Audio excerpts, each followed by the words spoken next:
Perjumpaan pembelajaran kita pada malam hari ini kita awali dengan berdoa. Semoga diberikan kemudahan dan kelancaran. Berdoa sesuai agama dan kepercayaan masing-masing mulai. Bismillahirrahmanirrahim.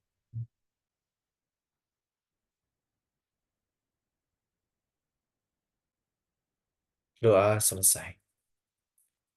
Halo semuanya, apa kabar? Baik.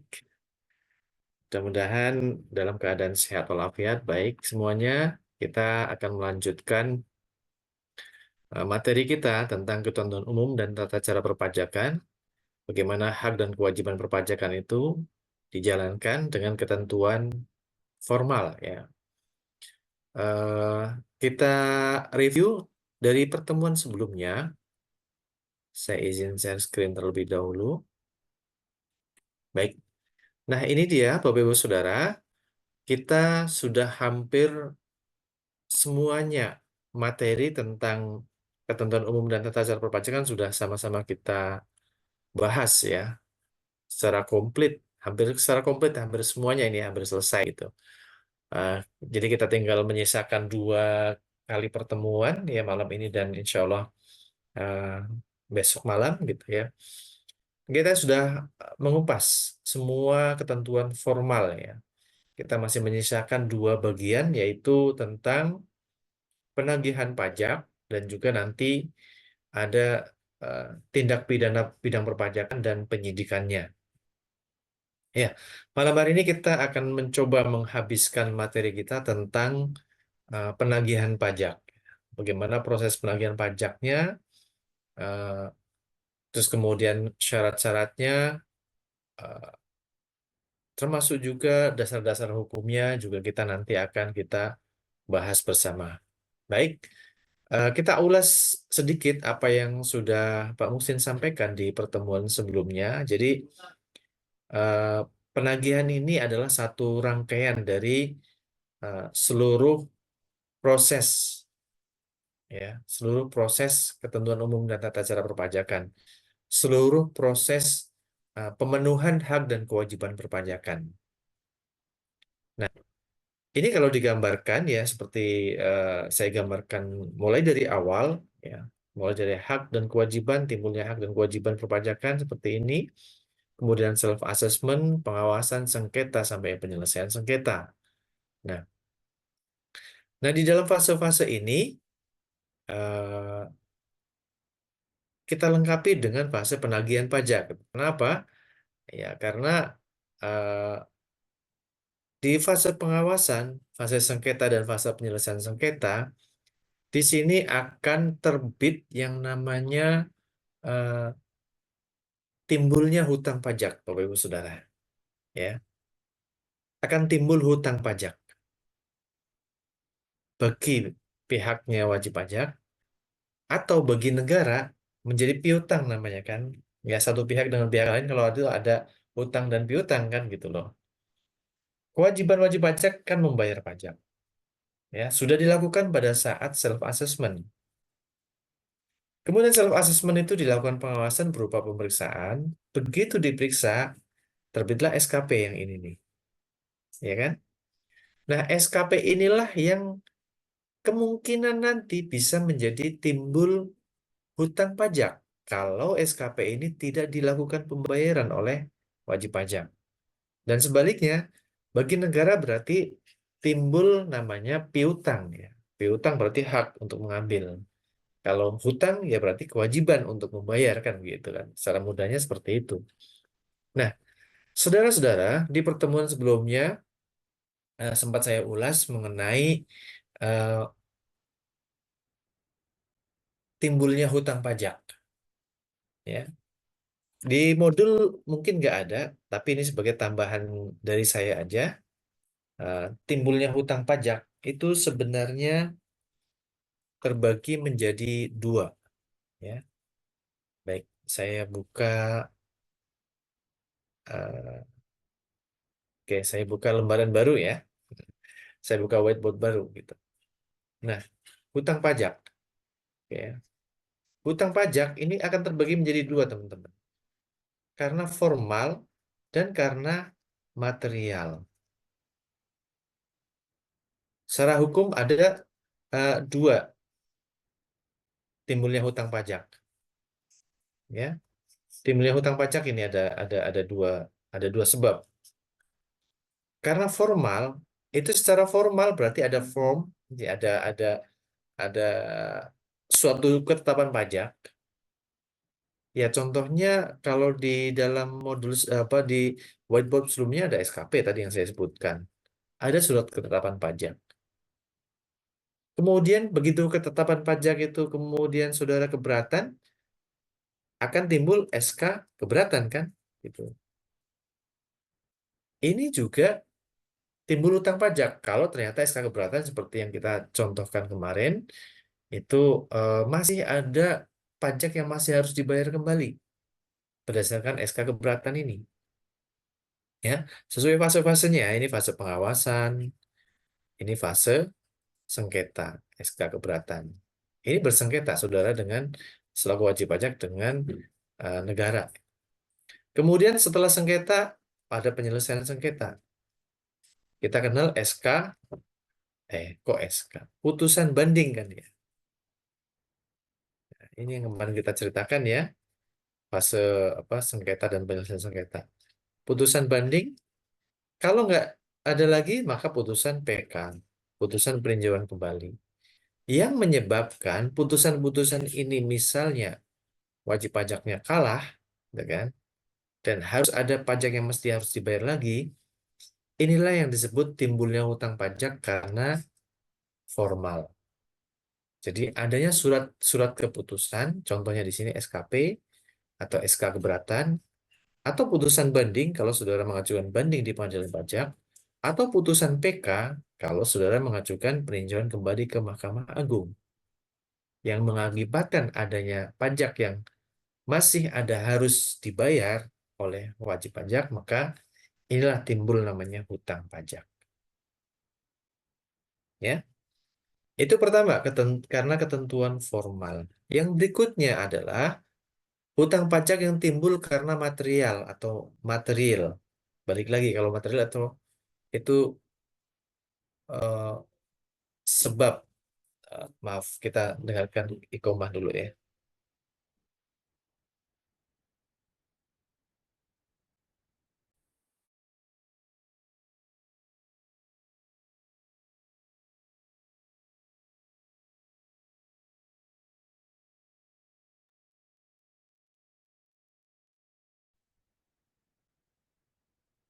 Baik, yang kedua adalah karena sebab material. Sebab material itu hutang pajak yang dihubungkan dengan materi atau what is kalau kemarin yang saya bilang itu kan what is-nya ya. Materi itu kan material itu ada bendanya itu. Nah, kalau hutang pajak secara material itu dihubungkan dengan keadaan atau peristiwa, teman-teman, Bapak Saudara, atau tadbestan dalam bahasa hukumnya, dihubungkan dengan tadbestan, dihubungkan dengan suatu keadaan atau peristiwa yang menyebabkan orang tersebut itu dikenai pajak, ya. Contohnya apa? Contohnya misalnya pajak atas cukai rokok. Ya. Nah, cukai rokok itu kan dikenakan kepada siapa? Kepada konsumen yang membeli rokok. Ya kalau rokoknya rokok yang bukan selundupan ya, tuh ada cukai rokok. Jadi ketika beli rokok, bapak ibu yang bapak-bapak yang senang merokok itu kan beli rokok itu kan ada tempelan ya, tempelan cukainya itu disebut di situ disebutkan misalnya cukai rokok eh, Rp300 per batang misalnya, entah di Samsung atau Gudang Garam atau apa itu kan untuk contoh aja ya. Nah misalnya berarti pada saat membeli rokok tersebut sebenarnya si konsumen yang membeli rokok itu kan menanggung biaya cukai dan itu sudah termasuk di dalam harga rokok yang dia beli itu. Ya misalnya sebungkus rokok isinya 12, kemudian harganya 20.000. dia bayar tuh si pembelinya itu 20.000 ke yang jual rokok, tapi di pabrik rokok itu udah ditempelin cukai. Misalnya Rp300 per batang. Rp300 kali 12 kan berarti 12 kali 3, 3.600. Jadi dari harga 20.000 yang dia bayar oleh pembeli rokok, 3.600 itu sebagai pembayaran cukainya. Gitu ya teman-teman. Nah, berarti yang masuk ke pedagang rokok, yang masuk ke pabrik rokok di dalam harga 20.000 itu kan dikurangi dulu dengan harga 3.600-nya itu sebagai cukai, berarti berapa itu? 16.400. Nah, itu harga rokok sebenarnya kan gitu kan. Nah, setelah ditambahkan cukai akan menjadi harganya 20.000. Nah, pengenaan cukai inilah yang disebab menjadi sebab adanya utang pajak berupa cukai ya kepada pembeli. Jadi pada saat saudara membeli rokok ya pada saat itu juga dibebani kewajiban untuk membayar cukai. Hanya saja kita kan secara tidak langsung aja kan. Secara nggak sadar aja, ya udah beli rokok harga 20.000, harga 30.000. Tapi di dalam harga itu ada harga cukai. Nah itu contoh hutang pajak yang timbul karena material atau tadbestan atau keadaan atau peristiwa yang menyebabkan eh, subjeknya tersebut itu dibebani kewajiban pajak. Contohnya lagi adalah PPN misalnya.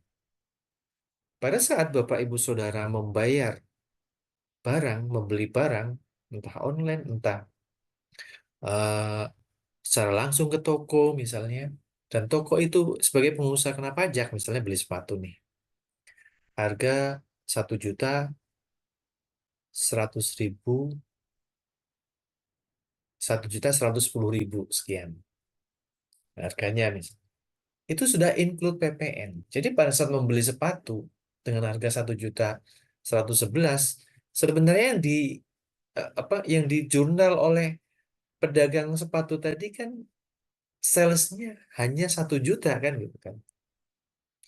Karena include PPN 1 juta. Yang 111.000 itu kan 11% adalah PPN-nya kan gitu. Ya kita membayar harga sepatunya 1.100.000. Ya 1.111.000 tadi gitu kan. Nggak rasa kita teman-teman Bapak Ibu Saudara. Padahal sebenarnya tiap hari kita sudah dibebani ya, bebani pajak gitu kan. Terutama pajak tidak langsung ya karena kita sebagai konsumen ya. PPN itu kan dibebankan, PPN itu kan sebenarnya hakikatnya kepada eh, konsumen ya. PPN yang dibebankan kepada konsumen. Sebagai konsumen terakhir kan. Kita yang sebagai konsumen terakhir yang membeli barang itu kan tadi kayak tadi Pak Musin contohkan itu eh, beli sepatu misalnya dan sepatu itu kena PPN ya maka itu sudah melalui proses ya pada saat bahan sepatu kemudian raw material menjadi bentuk sepatu itu kan eh, ada proses yang panjang itu kan dari rantai produksinya dan setiap rantai produksinya itu dikenakan PPN dan pada akhirnya adalah yang menanggung PPN adalah konsumen terakhir.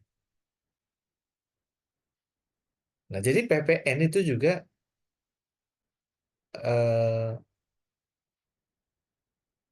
menjadi utang pajak bagi kita pada saat kita membeli, ya, pada saat kita. Jadi eh, keadaan atau peristiwa ketika kita membeli barang kena pajak yang dikenai PPN, nah saat itulah kita sudah menanggung PPN sebenarnya. Nah, bagaimana bagi pengusaha kena pajak? Dalam contoh tadi berarti penjual sepatu, kemudian ada produsen sepatu, kemudian di belakangnya lagi produsen sepatu itu ada supplier kain, ada supplier apa namanya, supplier jahit, ada supplier benang, ada supplier lem sepatu dan seterusnya gitu kan. Mereka kan pengusaha kena pajak Pak Mungsin, iya. Dan wajib SPT masa PPN, iya betul. Tapi tugas mereka hanyalah sebagai pemungut PPN. ya. Jadi pada setiap mata rantai produksinya mereka memungut PPN, ada pajak keluaran, ada pajak masukan, pajak keluaran, pajak masukan gitu. Nah, prosedur itulah ya bagaimana PPN itu dipungut dan pada akhirnya adalah kita sebagai konsumen akhir yang membeli PPN yang dikenai beban pajak pertambahan nilai itu. Nah, itu contoh ya. Kok ada suara bengeng ya? Mohon maaf sebentar.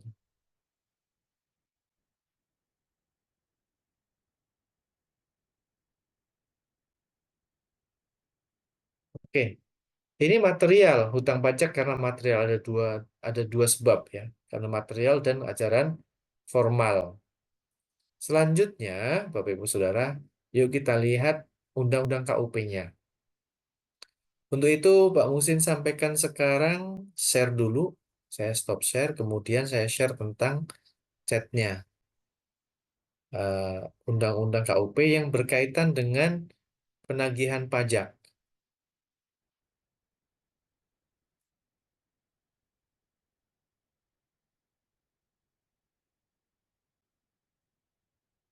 Saudara-saudara, Undang-Undang KUP yang berkenaan dengan penagihan pajak itu ada di bab tersendiri, yaitu bab 4 penagihan pajak. Silakan ditangkap, silakan diunduh penagihan pajak Undang-Undang KUP. Nah, ini kembali ini yang guntingan saya, ini yang saya gunting dari undang-undang yang secara utuh ya. Jadi kita kalau undang-undangnya kan ini ya susunan dalam satu naskah undang-undang pajak kan ada tuh eh, oleh admin sebelumnya kan sudah dibagikan ya undang-undang KUP. Nah, terkait dengan eh, pelajaran kita malam hari ini, babnya mengenai penagihan pajak. Nah, ini penagihan pajak seperti ini.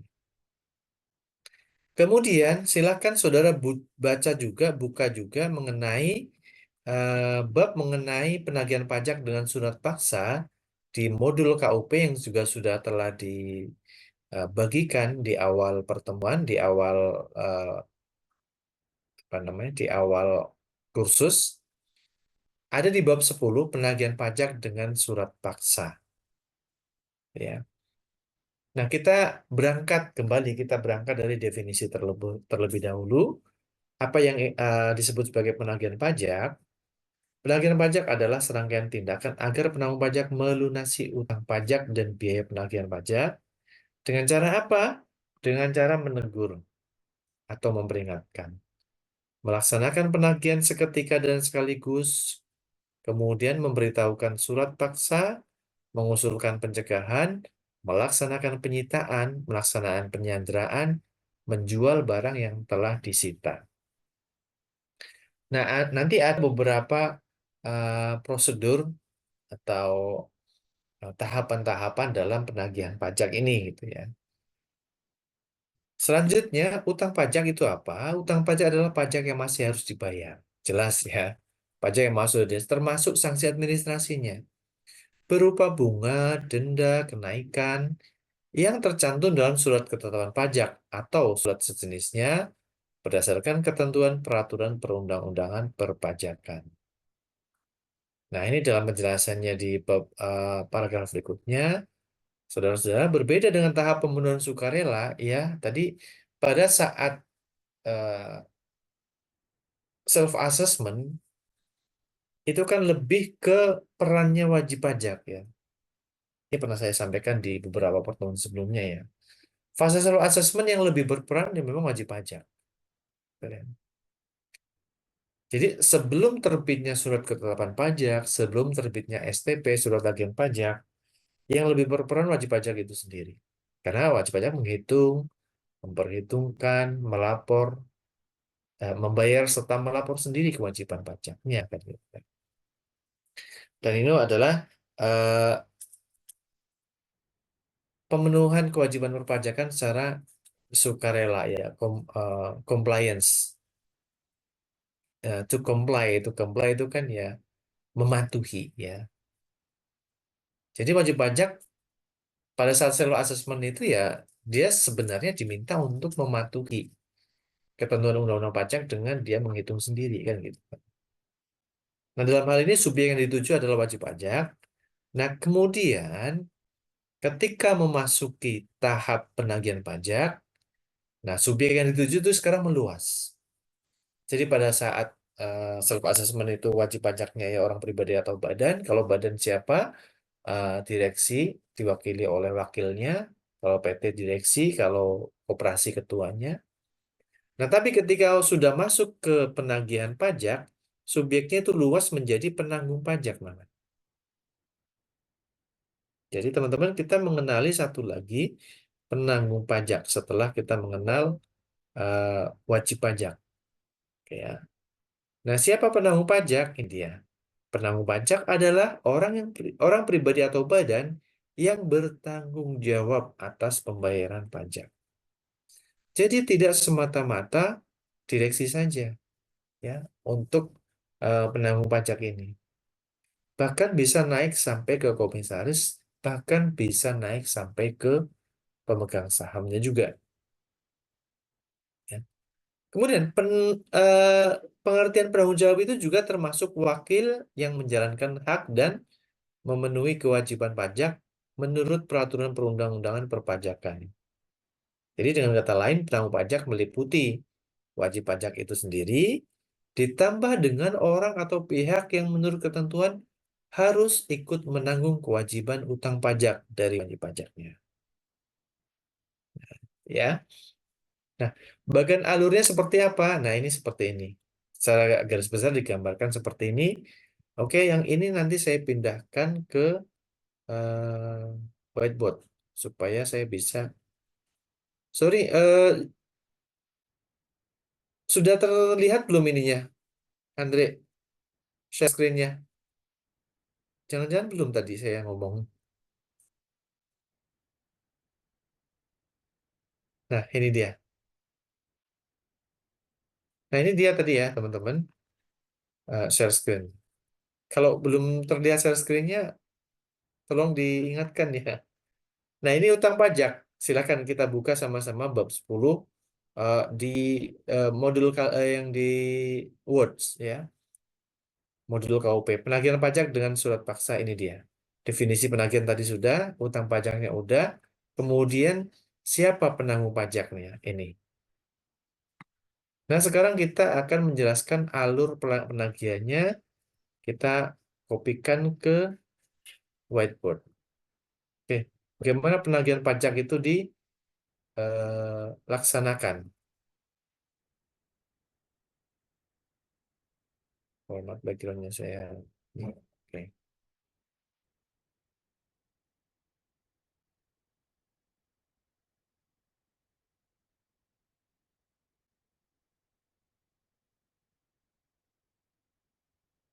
oke, sekarang saya drag ke sini.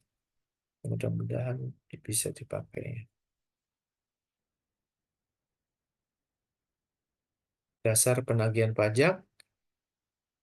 Loh, kok nggak bisa di copy ya?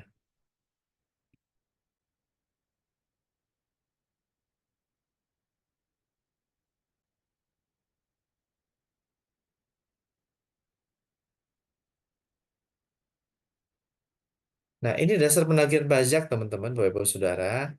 Jadi, yang tadi saya sebutkan, eh, timbulnya hutang pajak itu karena ketentuan formal ini yang sedang kita pakai untuk melakukan penjelasan, untuk menyampaikan penjelasan mengenai eh, prosedur penagihan pajak dengan surat paksa. Yang pertama adalah dasar penagihan ini adalah SKP-KP, SKP, oh nggak bisa di copy ya.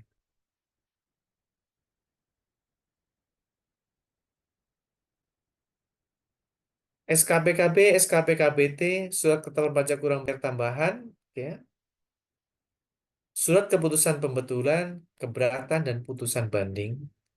Itu jatuh temponya 1 bulan, Bapak Ibu Saudara. Jadi seluruh surat-surat ini ada jatuh temponya 1 bulan. Kemudian 7 hari berikutnya setelah jatuh tempo kan ditunggu oleh kantor pajak tuh. Kalau 7 hari berikutnya wajib pajaknya tidak melakukan pembayaran setelah jatuh tempo, maka kantor pajak akan menerbitkan surat teguran. Ya, ini masih soft ya, masih ditegur. Kamu belum bayar dong kan gitu kan. Kurang lebih begitu. Nah, surat teguran ini eh, disampaikan secara langsung, bisa dengan pos, bisa dengan ekspedisi atau kurir dengan bukti kirim yang ada. Nah, kemudian kita lihat nih penagihan pasal 18 ayat 1 Undang-Undang KUP-nya.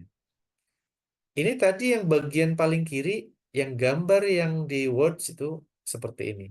Berarti dasar penagihan ini pasal berapa, saudara-saudara? Jadi dasar penagihan ini adalah pasal 18 Undang-Undang KUP ini. Ya. Kemudian yang menyebabkan jumlah pajak yang masih harus dibayar bertambah merupakan dasar penagihan pajak. Jelas ya. Nah, kemudian pasal 19, apabila SKPKB, SKPKBT, putusan banding, putusan peninjauan kembali yang menyebabkan jumlah pajak yang masih harus dibayar bertambah pada saat atau kurang dibayar atau jatuh tempo tulisan tidak di jumlah pajak yang tidak atau kurang dibayar itu dikenai sanksi administratif berupa bunga sebesar tarif bunga per bulan ditetapkan oleh Menteri Keuangan untuk seluruh masa yang dihitung sejak berakhirnya tanggal jatuh tempo sampai dengan tanggal pembayaran atau diterbitkannya surat tagihan pajak. Nah, ini kalau pasal 19 ya Bapak Ibu Saudara, kalau misalnya wajib pajaknya dikenai SKP, kemudian dia eh, ada pajak yang terlambat dibayar. Nah, ini bisa dikenai sanksi sesuai pasal 19 ayat 1 ini. Contohnya bagaimana Pak Musin? Yuk kita lihat contohnya. Misalnya, kita pakai whiteboard yang baru, oke. Sekarang tanggal berapa nih? Tanggal 24. Bulannya September.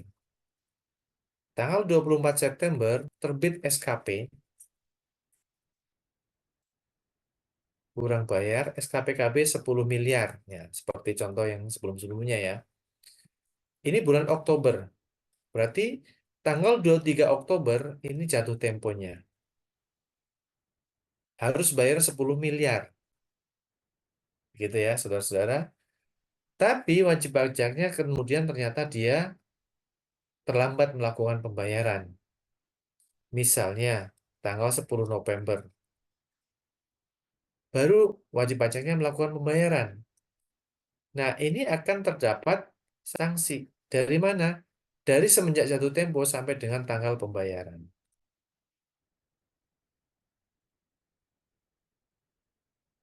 Oke, ini contohnya seperti ini ya.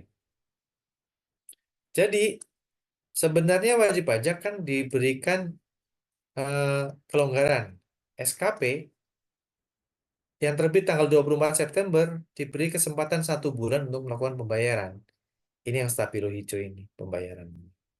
Sampai jatuh tempo tanggal 10, tanggal 23, 10M-nya ini harus dibayar adalah 1 bulan setelah SKPKB. Nah, ini contoh kalau SKPKB ya, teman-teman. Tapi kalau putusan keberatan, putusan banding juga sama. Kalau keberatan banding kan sudah kita bahas kemarin ya. Yang mengakibatkan jumlah pajak yang terutang ini juga sama. Harus dibayarnya adalah 1 bulan setelah tanggal surat keputusan tersebut. Nah, sekarang Pak Musin contohkan, kalau saudara terlambat bayar, pada akhirnya terlambat bayar gitu kan. Misalnya jatuh temponya tanggal 23, ternyata baru baru bayarnya tanggal 10.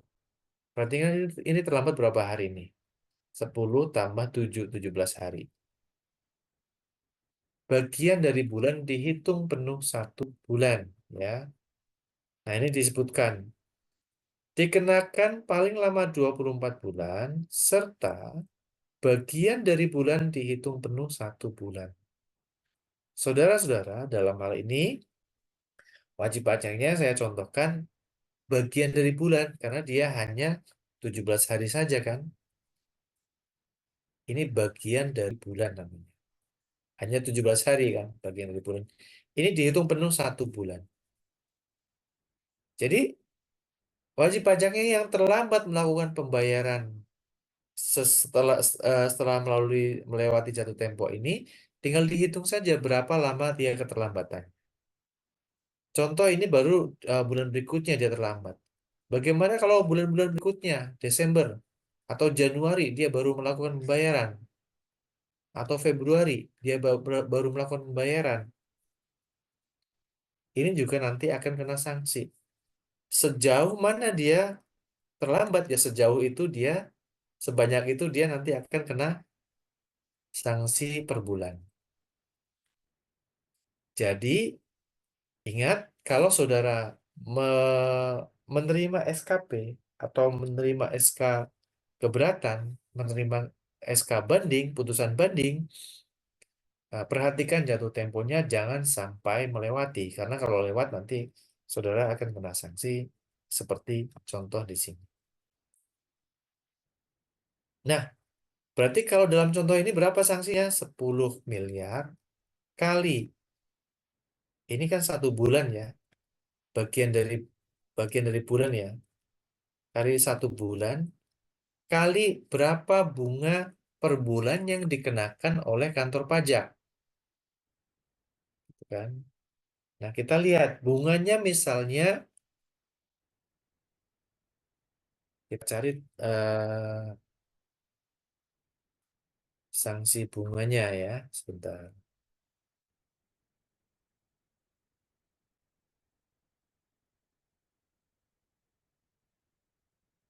Favorit barnya kok nggak ada ya?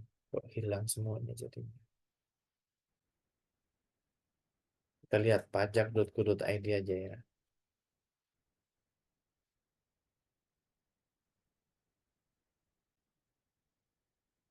Oke, kita cari sanksi bunga.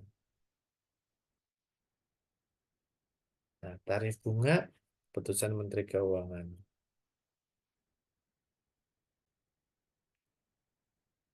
Nah, berarti tarif bunganya yang mana yang akan kita pakai? Berarti yang kita pakai adalah tarif bunga setelah jatuh temponya, ya. Jatuh temponya ini adalah bulan Oktober, berarti kantor pajak nanti akan mencari sanksi untuk bulan Oktober. Tarif bunga sebagai putusan Menteri Keuangan ini 1 September sampai 30 September. Ini Oktobernya nanti masih bulan depan ya. Jadi masih belum keluar. Tapi kita contohkan misalnya. Pasalnya berapa tadi? Pasal 19. Ya. Ayat 1 dan ayat 2. Ini penagihan berarti pasal 19 ayat 1 kan teman-teman. Kalau wajib pajaknya terlambat membayar SKP. Nah, berapa tarif bunganya? Contohnya di sini 0,56 misalnya. Ini lihat ada tabelnya. Pasal 19 ayat 1 0,56. Nah, nanti bulan depan pasti akan ada eh, tarif bunga sendiri. Kita pakai contoh untuk yang bulan September aja ya, karena Oktober kan belum keluar. Ini hanya ingin menggambarkan kepada saudara, ya, ingin menyampaikan kepada saudara bahwa kalau saudara terlambat melakukan pembayaran setelah jatuh tempo, nanti akan ada sanksi pasal 19 ayat 2 seperti ini. Ngitungnya dari mana? Ya dari semenjak jatuh temponya ini. Berarti ini kan tarif bunganya kita pakai tarif bunga untuk yang bulan Oktober. Oktober kan masih bulan depan kan gitu ya. Nah, ini saya contohkan seperti ini. Ya, misalnya kali 1 bulan, 1 bulan dari mana? Karena ini hanya 17 hari kan. Dia terlambat dari 23 Oktober, baru tanggal 10 November dia bayar. Yang hitungnya berarti dari bulan Oktober toh, kan gitu kan. Gitu loh. Bulan Oktober misalnya nanti 0,56, bukan 0,56, 0,55 misalnya. Ya sudah, tinggal hitung aja. 0,55 kali 1 bulan kali 10 miliar.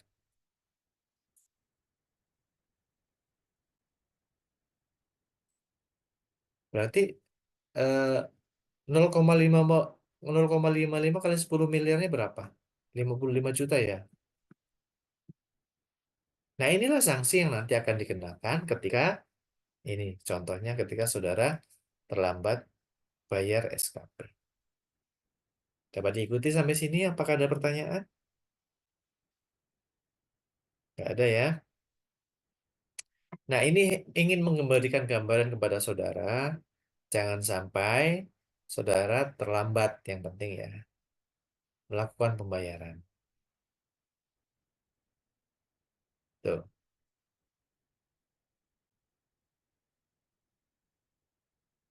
Begitupun kalau keberatan, SK keberatan, kemudian putusan banding, itu juga sama. Perhatikan jatuh temponya. Jatuh temponya setelah surat keberatan, tanggal surat keberatan atau tanggal tanggal kirim surat keberatan kalau banding sejak tanggal putusan banding diucapkan. Baik. Pasal 19 ayat 1. Kemudian ayat 2, dalam hal wajib pajak diperbolehkan mengangsur atau menunda pembayaran, juga dikenai sanksi administratif berupa bunga sebesar tarif bunga per bulan yang ditetapkan oleh Menteri Keuangan dari jumlah pajak yang masih harus dibayar dan dikenakan paling lama 24 bulan, serta bagian dari bulan dihitung penuh 1 bulan. Nah, ini kalau mengangsur. Cara mengangsurnya juga sama, Bapak Ibu Saudara. Misalnya nih, di sini September terbit SKPKB. Sekarang bagaimana kalau pengangsuran misalnya? Saya contohkan lagi. Baik, bawahnya sekarang kalau ngangsur nih, ini sekarang bulan September kan, tanggal 24, terbit SKPKB, 10 miliar juga kan. Kemudian bulan Oktober kan jatuh temponya tanggal 23. Kemudian Oktober, November, Desember, ya kan? Sama nih tanggal 23, ini tanggal 23, ini Januari, sama tanggal 23 juga. Misalnya ini 10 miliar ini, Bapak Ibu Saudara, nah sekaligus ini Pak Musin ingin menjelaskan bahwa kantor pajak itu juga memberikan keleluasaan kepada wajib pajak kalau ada utang pajak, wajib pajaknya ingin membayar tetapi tidak sekaligus mengangsur, ini boleh-boleh aja,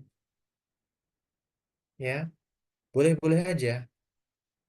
Dimungkinkan sekali buat saudara untuk melakukan pengangsuran itu kan. Nah, jadi kalau selama ini mungkin saudara apa belajar pajak kok sepertinya kejam sekali gitu kan, gitu kan. Eh, apa hukumannya sedikit-sedikit bunga, sedikit-sedikit denda gitu kan. Ya, tapi sebenarnya ada sisi baiknya ternyata ya. Jadi kalau ada utang pajak, eh, kemudian wajib pajaknya tidak mampu membayar sekaligus, boleh mencicil, boleh Pak, gitu kan. Nah, mencicilnya boleh berapa kali? Maksimal tadi berapa nih? 24 bulan. Ya. Mengangsur atau menunda pembayaran.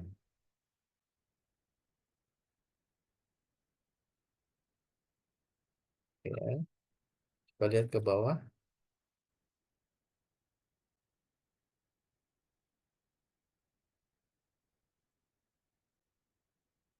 Oh, paling lama 12 bulan ya kalau nggak salah. Paling lama 12 bulan. Nah, misalnya nih, 10 miliar ini akan dicicil, akan diangsur. Oktober ini kan jatuh temponya. Oke ya, ini jatuh temponya.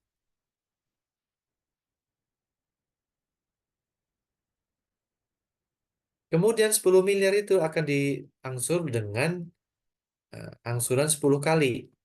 Satu, ini ke satu, ini kedua, ini ketiga, kemudian Februari, Maret, sampai bulan apa nih? Kalau 10 bulan, ini keempat,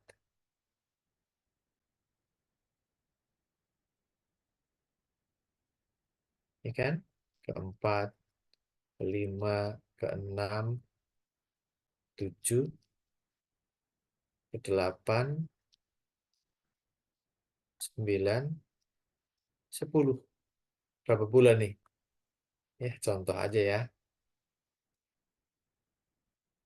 Januari, Februari, Maret, April, Mei, Juni, Juli, Agustus. Masing-masing di tanggal 23 gitu ya.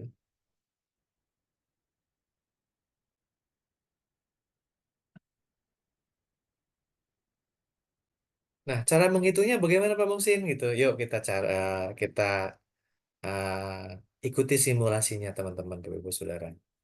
Yang kalau di atas ini kalau wajib pajaknya eh, me- terlambat nih, gitu kan.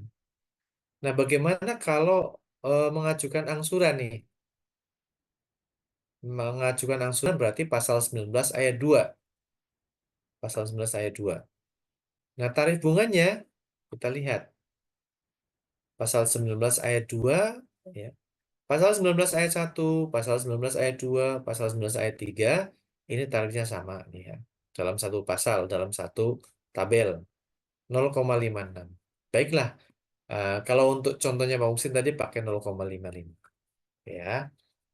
Bagaimana cara menghitung untuk yang November angsuran pertama gitu? Angsuran pertama kan 10 miliar, masih 10 miliar kan. Berarti 10 miliar kali berapa bulan keterlambatannya? Dari 10 Oktober sampai 10 November kan 1 bulan. Berarti 1 bulan kali 0,55 misalnya. 0,55 ini untuk bulan November. Jadi kita cari eh, oke, ini jangan Oktober tadi ya. Ini kan tadi Oktober nih. Nah, sekarang misalnya ini pakai misal ya. Tarif bunganya ya. Tarif bunga itu saya pakai warna merah. Tarif bunga bulan Oktober 0,55. Tarif bunga bulan November 0,55 juga. Tarif bunga untuk bulan Desember 0,57, 0,58, 0,59, 0,60, 0,61. Anggaplah eh, tarifnya naik terus 0,62, 0,63, 0,64. Maka bagaimana cara menghitung bunga untuk eh, angsuran pertama? Angsuran pertama kan masih utuh 10 miliar, ya kan? Bunganya adalah 1 bulan. Dihitungnya dari mana? Dari yang pakai warna orange ini. 1 bulan. Dari jatuh temponya tanggal 23 ke tanggal 23 November untuk angsuran pertamanya ini. Gitu ya. Jadi berapa? 10 miliar kali 1 bulan kali 0,55. Berarti 55 juta tadi. Kemudian untuk yang kedua, kan sudah bayar nih yang kedua. Akan dibayar di bulan Desember sebesar 1 miliar. Berarti kan sisa. Yang masih sisa berapa? 10 miliarnya. Kali 1 bulan, kali berapa? 0,57. Sama dengan berapa? Begitu seterusnya.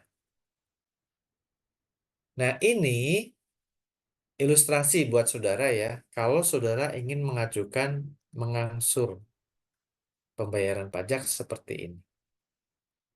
Jadi nanti akan dikenakan bunga per bulan, per tiap angsurannya.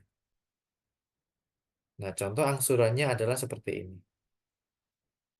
Ya, misalnya nih sekarang ketiga.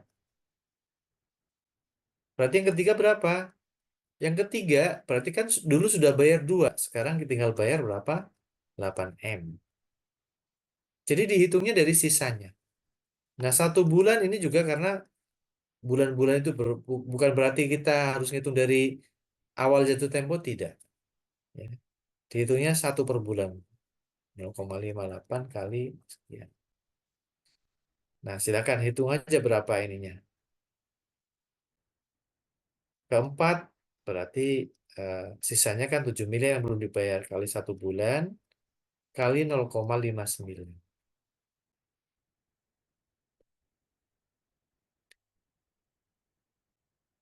Nah, khusus untuk saudara selaku penanggung pajak, ya, dalam kasus ini, contoh ini, saudara selaku penanggung pajak ya sudah, tinggal mengajukan saja permohonan untuk mengangsur.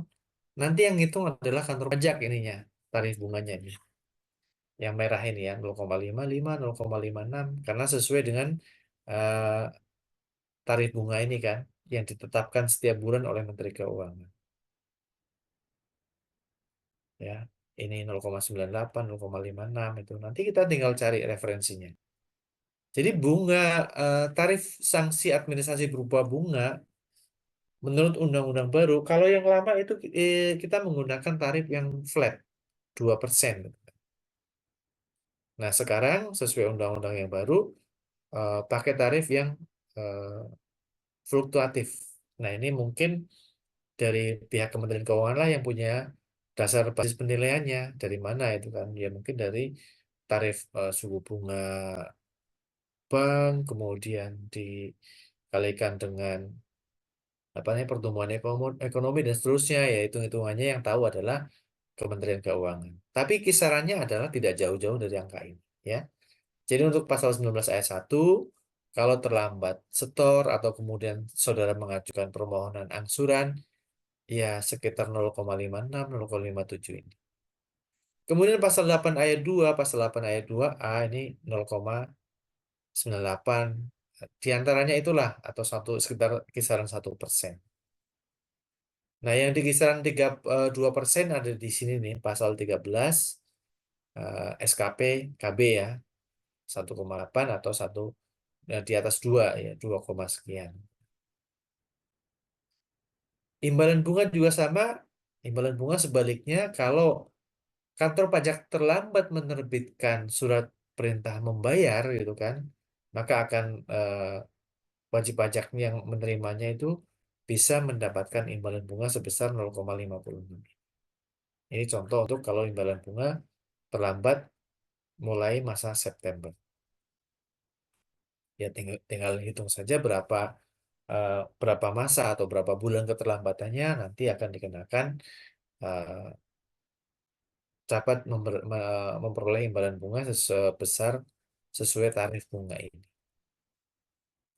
Gitu saudara-saudara ya. Contohnya kalau saudara mengajukan keberatan, sorry keberatan. Kalau saudara mengajukan mengangsur. Nah, kalau dalam contoh ini mengangsur ya teman-teman. 10 miliar ini dipecah ke dalam 10 pembayaran. Angsurannya 1 miliar per bulan. Maka cara menghitungnya adalah seperti ini. Nah, kalau menunda bagaimana? Sama juga. Menunda kan tinggal artinya misalnya sekarang Pak Musin akan cari pakai warna apa ya? Ungu deh, yang biar bisa dibedakan. Atau warna apa nih? Hijau, ya, pakai warna hijau. Kalau menunda bagaimana Pak Musin? Kalau menunda artinya 10 miliar ini akan dibayarkan sekaligus tetapi loncat berapa bulan misalnya. Misalnya lompat berapa bulan? Satu, ya ini 1, 2, 3. Lompat 3 bulan. Harusnya jatuh tempo di 23 Oktober tahun 2024. Wajib pajaknya menjanjikan, Pak saya nggak bisa bayar ya. Gitu kan. Paling kira-kira 3 bulan lagi saya dapat misalnya eh, ada proyek baru. Dan proyek baru itu baru 3 bulan berikutnya baru mendapatkan termin pertama misalnya. Nah dari termin itu diambil untuk membayar utang pajak misalnya ya 10 miliar ini. Oke, nggak apa-apa. Saudara tinggal mengajukan saja permohonan menunda pembayaran dengan eh, konsekuensinya apa? Saudara akan kena bunga mengangsur atau menunda sesuai eh, pasal 19 ayat 2 ini, Undang-Undang KUP. Nah, kalau menunda contohnya seperti ini ya. Misalnya ditunda 3 bulan berikutnya ini, yang hijau. Berarti sanksinya berapa? Maka sanksinya kalau menunda 1 miliar, 1 miliar, oke, 1 miliar kali berapa bulan penundaannya? 3 bulan kan? Kali 3 bulan, kali berapa tarif bunganya? Nah, tarif bunganya berarti tarif bunga semenjak jatuh temponya. Tarif bunga jatuh tempo di bulan Oktober ini tadi kan 0,55 ya. Ya berarti kita pakai 0,55. Sama dengan berapa? 1 miliar kali 3 kali 0,55. Silahkan hitung aja sendiri. Nah, ini konsekuensi ketika saudara ada utang pajak, kemudian saudara, ya nggak bisa nih 10 miliarnya itu dibayar sekaligus. Tunda boleh nggak Pak? Boleh. Angsur boleh nggak Pak? Boleh juga. Ya tinggal pilih aja. Ya, harapannya sih jangan sampai seperti ini ya, gitu kan. Ya walaupun ini juga fasilitas juga bagi wajib pajak, gitu kan. Ya kalau memang harus bayar sebesar itu, tapi eh, kalau dibayar sekaligus cash flow Anda terganggu, ya fasilitas ini silahkan dimanfaatkan. Baik, ada pertanyaan sampai sini, silahkan. Ada yang mau sharing juga, misalnya? Pak, saya pernah ditagih, gimana ini Pak? Atau sedang ditagih gitu kan, bagaimana menghadapinya? Yuk, bisa kita bahas bareng-bareng. Saya lihat di kolom chat juga belum ada ya.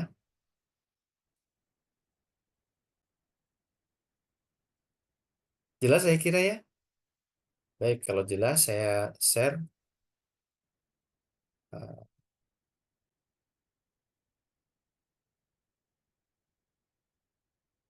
angsur dan menunda.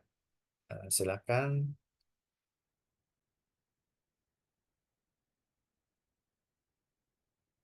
saya bagikan dulu ya,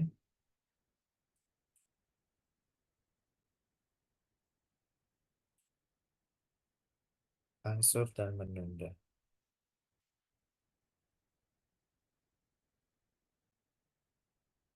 Stop share. Oke, sebentar ya.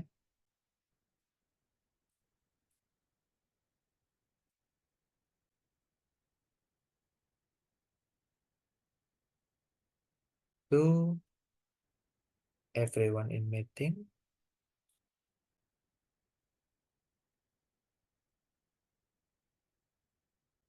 Oke, silakan ini kertas kerja coret-coretan saya tadi. Perihal mengangsur atau menunda pembayaran. Baik, saya buka share screen lagi. Nah, kita lanjutkan. Dalam hal wajib pajak diperbolehkan mengangsur atau menunda pasal 19 ayat 2. Kemudian pasal 19 ayat 3 ini juga sama. Dalam hal wajib pajak diperbolehkan menunda penyampaian SPT dan ternyata perhitungan sementara pajak yang terutang sebagaimana dimaksud dalam pasal 3 ayat 5 kurang dari jumlah pajak yang sebenarnya terutang. Atas kekurangan pembayaran pajak tersebut, wajib pajak dengan sanksi administratif berupa bunga sebesar tarif bunga per bulan yang ditetapkan oleh Menteri Keuangan yang dihitung sejak berakhirnya batas waktu penyampaian SPT tahunan sampai dengan tanggal dibayarnya kekurangan pembayaran pajak tersebut dan dikenakan paling lama 24 bulan serta bagian dari bulan dihitung penuh 1 bulan.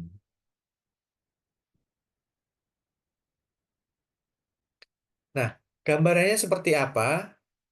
Nah, balik lagi.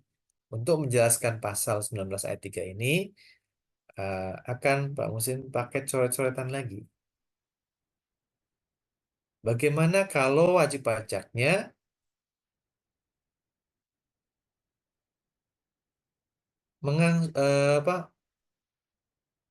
apa tadi? Diperbolehkan menunda penyampaian SPT. Saudara-saudara, penyampaian SPT itu kan kemarin kita pelajari boleh menunda ya. Nundanya lamanya adalah 2 bulan. Yuk kita lihat gambarnya. Pasal 19 ayat 3 itu ceritanya jadinya seperti ini. Misalnya di tahun pajak 2023. Januari, Februari, Maret, April. Nah, ini PT Badan PT ABC. Kan jatuh temponya adalah di bulan April, tanggal 30 April ini. Oke. Ini Januari, Februari, Maret, April. Jatuh tempo. Kemudian wajib pajaknya karena besar misalnya belum selesai laporan membuat membuat SPT-nya. Kemudian wajib pajak mengajukan menunda sampai dengan 2 bulan, yaitu bulan Juni. Ya. Nah, sebelum jatuh temponya ini wajib pajak mengajukan penundaan dan ini kemudian dikabulkan. Dikabulkan oleh kantor pajak. Oke, silakan lewat, gak apa-apa, kan gitu kan. Di sini wajib pajaknya sudah menghitung sendiri. Oh, saya kurang bayar, Pak. Kurang lebihnya adalah misalnya 100 juta PPh sementara. Ternyata hitung punya hitung, setelah dihitung, PPh-nya adalah 200 juta misalnya. Berarti kan dia over ekspektasi sebelumnya. Sebelumnya sudah dibayar 100 juta. Berarti kan wajib pajak mesti bayar lagi 100 juta lagi kan? Gitu. Kalau ini permohonan eh, perpanjangan, ini kan harus menyampaikan perhitungan sementara kan gitu kan. Perhitungan sementaranya 100, kemudian dia bayarlah 100 ini. Dan ini wajib dibayar. Ketika wajib pajaknya mengajukan permohonan perpanjangan penyampaian SPT.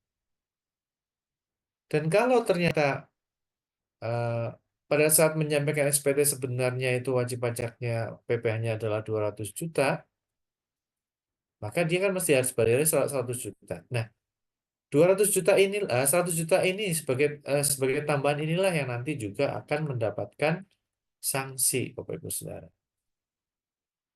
Ya kan? Jadi ini dia bayar 100 jutanya lagi, sanksinya berapa? 100 juta kali berapa bulan? Yang ungu? Yang ungu 2 bulan. 100 juta kali 2 bulan, ya kan? Kali berapa tarif semenjak jatuh temponya ini? Tahun pajak 2024. Berarti lihat bulan Mei.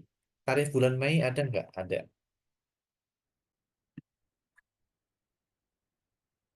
Akan susah nyarinya, ya. Mending pakai ilustrasi aja ya. Misalnya, tarif bulan Mei adalah 0,50, ya kan? 0,50. Ya, udah tinggal hitung aja 100 juta kali 0,50 kali 2 kan 1% ya. 100 juta kali 1% berarti berapa? 1 juta saja. Nah, ini pasal 19 ayat 3 ya. Untuk mengenakan denda kalau wajib pajaknya menyampaikan SPT, mengajukan permohonan eh, perpanjangan jangka waktu dan setelah perpanjangan ada kekurangan perhitungan PPh yang harus dia bayar. Nah, kalau akurat gimana? Kalau hitungannya akurat ya sudah, PPh-nya 100 juta sudah dibayar pada saat permohonan. Begitu dia disampaikan SPT, PPh-nya juga tetap 100 juta. Ya, ini nanti akan tidak akan ada sanksi karena ya sudah pas antara perkiraan pada saat melakukan permohonan dengan menyampaikan SPT PPh sebenarnya sudah benar. Nah, bagaimana kalau lebih bayar Pak Musin? Ya, siap-siap aja diperiksa kan gitu kan. Contohnya sebaliknya nih. Perkiraan sementara 100. PPh-nya ternyata hanya 50 juta. Dulu kan udah bayar 100, berarti kan ada lebih bayar 50 juta kan? Nah, ini dikembalikan. Dikembalikan dengan cara apa ya? Wajib pajaknya diperiksa dulu. Bener nggak lebih bayarnya adalah 50 juta. Kan gitu.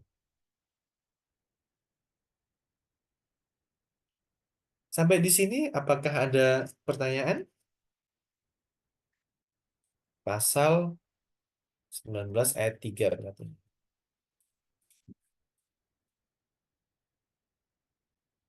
Contohnya adalah seperti ini. Baik, kalau nggak ada pertanyaan, saya ekspor dulu. Nanti di rename sendiri ya. Ini tentang pasal 18 ayat 3 kan gitu kan. Saya stop share dulu. Kemudian saya bagikan di meeting chat whiteboard-nya. Enak ya belajar sekarang gitu kan. Nggak perlu nyalin gitu kan. Di PDF-kan saja ininya. Atau di PNG-kan aja gambar coret-coretannya. Haryati, Fitri, Nazmunisa, any question? Apakah ada pertanyaan?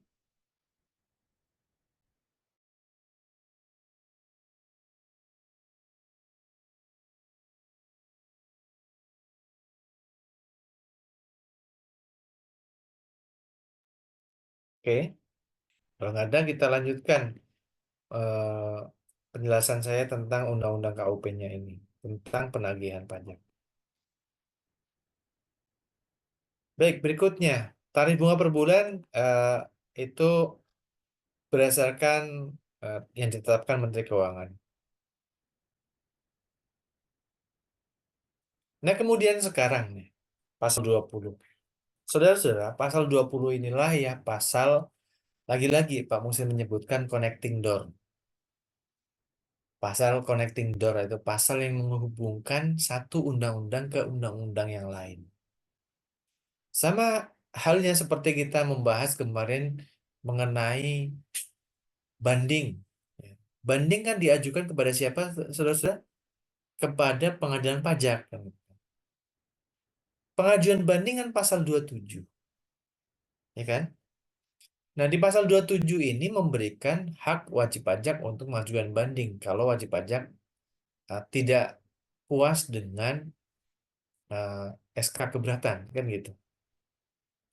Nah, di pasal 27 ayat 6 itu disebutkan banding itu diajukan ke pengadilan pajak yang merupakan badan peradilan tersendiri berdasarkan undang-undang tersendiri. Nah, 27 pasal 6 inilah yang menjadi pintu masuk ketika uh, wajib pajak mengajukan banding, hukum acaranya itu berubah. Undang-undang KUP hanya memberikan uh, kewenangan, hanya memberikan hak kepada wajib pajak. Silahkan.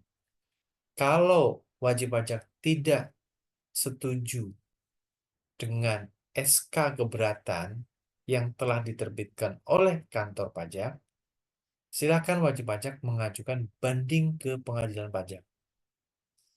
Ini diberikan haknya itu oleh undang-undang di pasal 27 Undang-Undang KUP. Nah, kemudian pasal 27 itu 27 ayat 1 ya. 27 ayat 6-nya menyebutkan ya, banding itu diajukan kepada Badan Peradilan Pajak dengan undang-undang tersendiri kan gitu kan. Nah, pasal 27 ayat 6 inilah yang kemudian menjadi connecting door. Begitu wajib pajaknya mengajukan banding, maka bagaimana pelaksanaan bandingnya itu diatur dengan undang-undang tersendiri, yaitu Undang-Undang Pengadilan Pajak yang sudah kita kemarin sama-sama kita pelajari juga. Nah, sekarang pasal 20 ini juga sama, teman-teman, Bapak Ibu Saudara. Undang-Undang KUP memberikan kewajiban ya, makanya kan KUP itu kan saya sebut sebagai pelaksanaan hak dan kewajiban perpajakan. Haknya wajib pajak kan ya apa namanya, mendapatkan SPHP pada saat pemeriksaan, diberitahukan misalnya, itu haknya wajib pajak. Salah satunya. Nah, kewajiban wajib pajak salah satunya apalagi? Menyetor, membayar, melaporkan kan gitu. Nah, pembayar sekarang. Jumlah yang harus dibayar kan ada ketentuannya. Kapan harus terakhir dibayar kan gitu. Nah, kapan terakhir bayar ada kita temui di pasal 9 Undang-Undang KUP. Ini kembali kita merecall kembali pengetahuan kita. Pasal 9 Undang-Undang KUP kan menyebutkan kalau ada SKP, kalau ada surat ketetapan pajak, ada pembetulan pajak yang menyebabkan jumlah pajak yang masih harus dibayar itu bertambah, maka harus dibayar 1 bulan. Ya, itu jatuh temponya. Nah, bagaimana kalau melewati dari itu? Tentu akan dikenakan.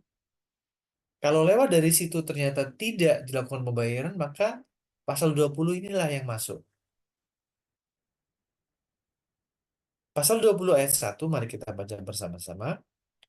Atas jumlah pajak yang masih harus dibayar yang berdasarkan surat tagihan pajak, surat ketetapan pajak kurang bayar, dan seterusnya, yang menyebabkan jumlah pajak yang masih harus bertambah yang tidak dibayar oleh penanggung pajak. Nah ini,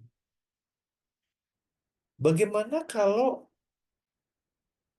apa ya tadi timbulnya hutang pajak yang secara formal tadi kan Pak Musi sebutkan. Secara formal karena adanya surat tagihan pajak, adanya surat ketetapan pajak. Ternyata tidak dibayar bagaimana? Nah, pasal 20 inilah yang memberikan pintu masuk dari Undang-Undang KUP pasal 20 ini untuk menuju ke Undang-Undang Pengadilan Pajak. Sorry, Undang-Undang Penagihan Pajak dengan surat paksa namanya. Ya. Jadi kalau putusan-putusan itu yang menyebabkan ya, kita lihat frasa ini, frasa atau bagian kata yang menyebabkan jumlah pajak yang masuk yang tidak dibayar oleh penanggung pajak sesuai jangka waktu sebagaimana dimaksud pasal 9 ya tadi kan kita sebut Pak Musin sebutkan ya pasal 9 ayat 3 ayat 3A, maka kalau nggak ada pembayaran itu WP-nya bandel nih gitu ya, akan dilaksanakan penagihan pajak dengan surat paksa. Nah ini dia. So, whiteboardnya mana? Coba kita lihat. Nah ini tadi, Bapak Ibu Saudara, yang di whiteboard 4 ini. Jadi kalau ada STP, SKP yang bagian bawah ini ya, atau SK keberatan, atau putusan banding, atau putusan peninjauan kembali, kan harus bayar nih 1 bulan berikutnya, pasal 9 ayat 3 atau pasal 9 ayat 3A kan gitu. Bayar N, bayar N, bayar N, bayar N. Nah, the problem arises when harusnya bayar, WP-nya bayar, tetapi nggak bayar sesuai jatuh temponya. Loh, mana nih? Kok spidolnya nggak? Oh, iya, terbalik saya. Ternyata kalau nggak bayar, ini nih, kalau nggak bayar, silang nih. Kalau nggak bayar, kan belum N kan berarti kan. Kalau supaya N kan berarti kan harus bayar. Ini juga sama, SK keberatan, putusan banding atau bisa menuju kembali. Nah, pasal 20 inilah yang nanti akan dipakai. Pasal 20. Dilakukan penagihan dengan surat paksa. Yang mana penagihan dengan surat paksa itu digunakan undang-undang sendiri, yaitu Undang-Undang Penagihan Pajak dengan Surat Paksa. Gitu ya, teman-teman. Jadi kalau nggak bayar, ya dipaksa kan itu kan. Nah, disinilah ya definisi dari pajak itu bahwa eh, bersifat memaksa, gitu ya. Jadi dulu pada saat self assessment masih self assessment, menghitung sendiri, bayar sendiri. Tapi begitu masuk fase pengawasan, ini sudah mulai rasa-rasa paksaan itu sudah mulai muncul itu kan. Ada ketetapan pajak, jeglek 10 miliar. Padahal tadinya wajib pajaknya waktu self assessment dia hanya ngitung 100 juta ya, yang saya contohkan. Tapi ternyata 10 miliar. Ini udah mulai pemaksaan nih kantor pajak. Ditunggu 1 bulan berikutnya SKP-nya ini. Wajib pajaknya mengajukan keberatan atau enggak? Enggak. Ya udah ditunggu. Kalau nggak keberatan ya sudah. Wajib pajaknya nanti kalau nggak bayar sesuai tanggal jatuh temponya nanti akan dilakukan eh, prosedur penagihan pajak. Ya, seperti ini gambaran penjelasan saya mengenai penagihan pajak. Oke, pasal 20 masuk ke surat paksa berarti. Penagihan pajak dengan surat paksa. Nah, undang-undangnya bagaimana Pak Musin? Saya stop dulu. Sharing screen-nya. Saya akan melakukan share undang-undangnya, Undang-Undang Penagihan Pajak dengan surat paksa. Undang-Undang Nomor 19 Tahun 2000 PPSP. Nah, ini dia. Silakan ditangkap di kolom chat Undang-Undang Penagihan Pajak dengan surat paksa, kemudian kita baca bersama-sama. Ya. Jadi hanya berapa pertemuan di Undang-Undang KUP kita mempelajari selain KUP, ternyata ada Undang-Undang Penagihan Pajak, ada Undang-Undang Pengadilan Pajak, gitu. Nah ini balik lagi kita melengkapi seluruh pengetahuan saudara tentang eh, khususnya tentang pemenuhan hak dan kewajiban perpajakan atau ketentuan formal, ya, bagaimana melaksanakan hak dan kewajiban kita selaku wajib pajak. Atau sebaliknya, bagaimana hak negara, kewajiban negara itu juga diatur di, ya, ini mengatur hubungan dua pihak ini ya, antara negara dengan wajib pajak. Bagaimana negara menerima laporan SPT dalam dalam self assessment, kemudian bagaimana negara mengatur bagaimana self assessment itu dijalankan. Itu semuanya diatur di Undang-Undang KUP. Dan untuk melengkapinya, kita sudah mempelajari satu undang-undang tambahan lagi, yaitu Undang-Undang Pengadilan Pajak. Ya, pada saat saudara melakukan fase penyelesaian sengketa pajak, ya. Nah, sekarang kita mempelajari satu undang-undang lagi, yaitu Undang-Undang Penagihan Pajak dengan surat paksa. Nah, ini juga memenuhi pengetahuan saudara tentang definisi eh, pajak itu sendiri yang bersifat memaksa katanya. Nah, sifat paksaan inilah nampak ya, terlihat pada saat eh, proses penagihan pajaknya itu sendiri. Ya, yuk kita buka bareng-bareng ya kalau nggak ada pertanyaan. Saya boleh disela, silakan kalau misalnya mau langsung bertanya nggak apa-apa. Baik, saya share screen lagi. Kita buka bersama-sama Undang-Undang Nomor 19 Tahun 2000. Nah, inilah bentuk wujudnya Undang-Undang Penagihan Pajak dengan surat paksa. Dewan Perwakilan Rakyat ya bersama dengan persetujuan bersama DPR dan Presiden memutuskan menetapkan undang-undang tentang penagihan pajak dengan surat paksa. Dalam undang-undang ini yang dimaksud dengan pajak adalah itu kan ini, pajak yang dipungut oleh pemerintah pusat termasuk cukai, pajak yang dipungut oleh pemerintah daerah menurut Undang-Undang Peraturan Daerah. Jadi undang-undang ini selain digunakan untuk ketentuan pajak sebagaimana kita pelajari di whiteboard-nya ini ya, ketentuan pajaknya formal dan material, materialnya PPh dan PPN, Undang-Undang Penagihan Pajak dengan surat paksa ini juga tidak membatasi diri hanya PPh atau PPN. Di sini juga termasuk bea cukai, kemudian ada pajak daerah juga boleh menggunakan undang-undang ini ya untuk melakukan proses penagihan. Nah, kemudian kita kenali wajib pajaknya siapa, orang pribadi atau badan jelas. Ini sama sesuai dengan definisi di KUP-nya. Nah, siapa penanggung pajak? Inilah yang penting. Adalah orang pribadi atau badan yang bertanggung jawab atas pembayaran pajak. Badan ini sama definisinya Kemudian penagihan pajak, ini juga ada didefinisikan serangkaian tindakan agar penanggung pajak melunasi utang pajaknya. Ini sama seperti yang tadi disebutkan di modul. Surat teguran, surat peringatan, atau surat jenis lainnya, ini uh, memuat definisi-definisi itu.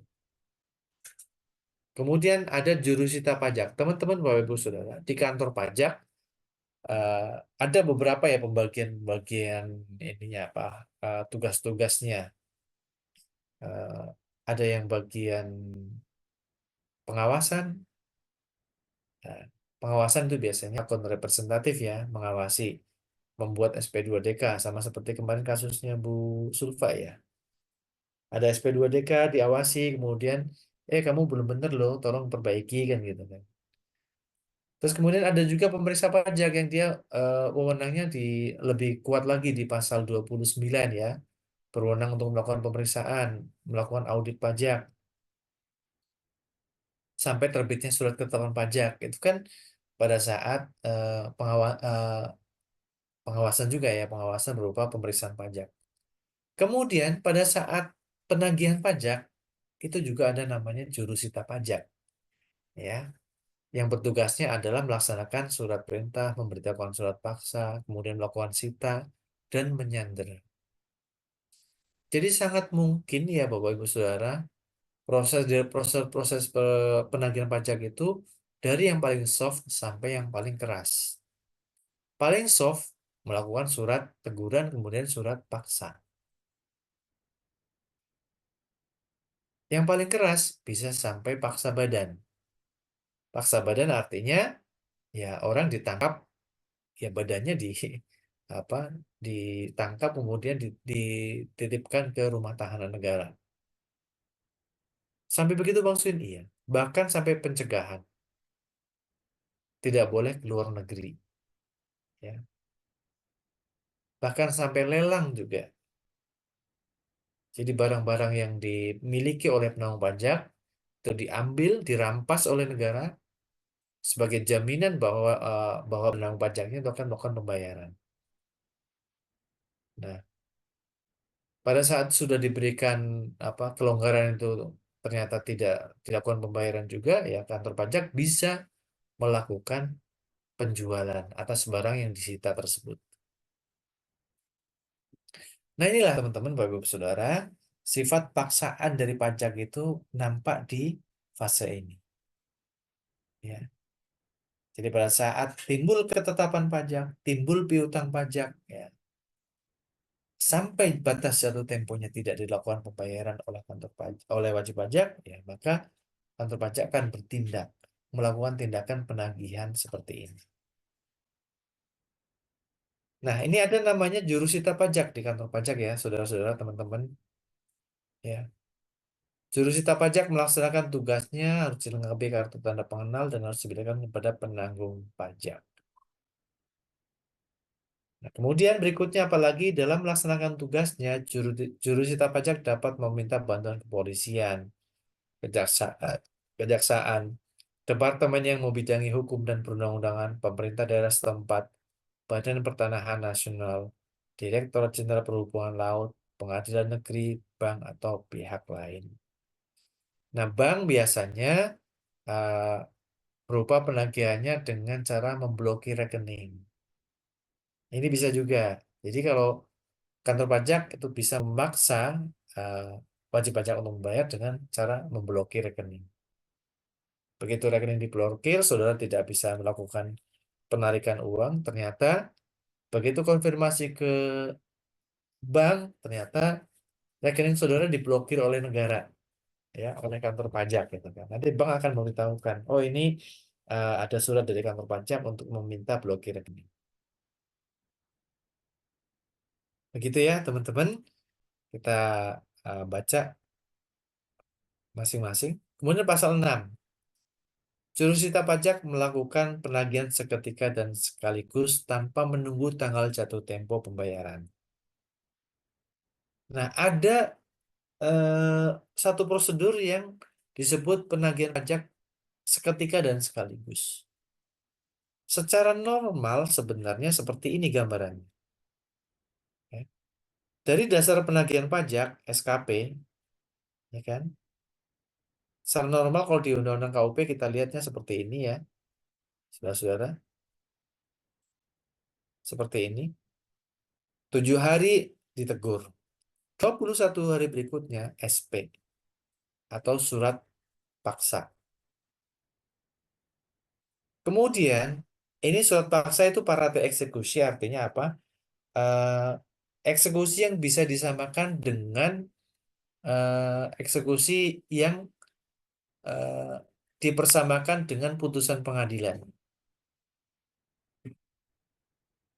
Putusan pengadilan misalnya merampas harta seseorang untuk diberikan kepada pihak lain yang lebih berwenang. Nah, partai eksekusi ini juga sama. Surat paksa meskipun terbitnya tanpa melalui proses peradilan, tapi bisa melakukan eksekusi, bisa melakukan suatu tindakan berupa penyitaan. Itu ya sebenarnya, saudara-saudara ya. Jadi eksekusi dalam bahasa hukumnya ya pelaksanaan putusan hakim. Ya contohnya eksekusi atas eh, perdata hak kepemilikan tanah misalnya. Ada eh, beberapa pihak yang mengaku merasa sah atas pemilikan tanah. Kemudian putusan hakim di perdata menyebutkan pihak yang bersengketa misalnya A, B, dan C. Amir, Budi, dan Cecep. Ternyata yang menang adalah Amir. Maka eksekusinya adalah tanah itu kan diserahkan kepada Amir kan gitu kan. Sebagai pemegang eh, hak yang sah gitu, sesuai putusan hakim. Maka eksekusinya adalah ya tanahnya menjadi hak miliknya Tuan Amir, kemudian Tuan Amir itu eh, bisa bebas menggunakan keseluruhan hak yang dia milikinya. Nah, itu eksekusinya seperti itu. Nah, dalam penagihan pajak juga sama. Ada yang disebut sebagai parate eksekusi, artinya meskipun ini bukan suatu putusan pengadilan pajak, tapi dipersamakan eh, tindakannya ini sebagai suatu tindakan yang dipersamakan dengan putusan hakim yang sudah berkekuatan hukum tetap. Nah, ini namanya surat paksa ini. Eksekusinya berupa apa? Ya merampas.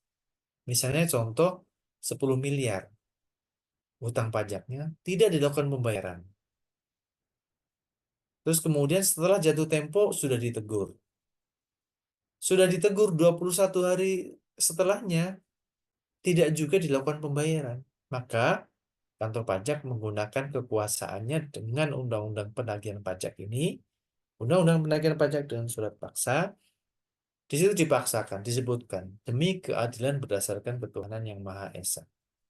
Jadi saudara-saudara hanya berkepala demi keadilan berdasarkan ketuhanan yang Maha Esa ini, maka ini sudah dianggap sebagai suatu putusan hakim yang berkekuatan hukum tetap. Ini para eksekusi seperti ini. Nah, ini ada disebutkan di dalam Undang-Undang Penagihan Pajak dengan Surat Paksa. Yuk kita lihat hukumnya, undang-undangnya. Nah, kita lihat pasal 7. Surat paksa berkepala kata-kata demi keadilan berdasarkan ketuhanan yang Maha Esa mempunyai kekuatan eksekutorial dan kedudukan hukum yang sama dengan putusan pengadilan yang telah mempunyai kekuatan hukum tetap. Jadi kalau kemarin saya contohkan kan ya Bapak Ibu Saudara, putusan hakim di pengadilan pajak ya sudah kita sampaikan juga ya PDF-nya contoh putusan pengadilan pajak.